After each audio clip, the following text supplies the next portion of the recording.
ate gwe omulokole kankubulirire ddala weetaaga okukolagana n'abatali balokole bategere ng'eriyo abantu ab'engeri endala. Ate nze kenkubuulire nnyumirwa okukolagana n'atali mulokole mulagire ddala obulokole ensonga lwaki mu Salt Media mulimu abasiraamu bayitirivu mu Salt Media, mulimu abakatoliki bayitirivu mu Salt Media, mulimu abangerikani bayitirivu n'aba Seventh Day tubalina gwe sinaye musodokisa abasodokisi tebalabika naye buli ddiini mweri mu Salt abalokole mwe bali bayitirivu. Njagala nkole n'abo bategere nti waliyo ate abalokole tetunaba tutegerekeka nti gye tuli nga tetukolaganye n'abantu abo abatali balokole.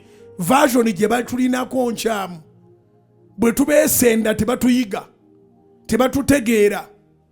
Version gye balina pastor guni tasasula pastor guni tasasula twamulira balokole babbi pastor guni tasasula ate oyo gundi oyo ye mufere kati weetaaga ate gwe n'okolagana nabo era nga obabuulidde nti oli mulokole tokweka bulokole bwo. Gula taxi yiwe omusiraamu agivuge, gula taxi yiwe omukatoliki agivuge, gula taxi totya, gula boda giwe gwogiwadde avuge.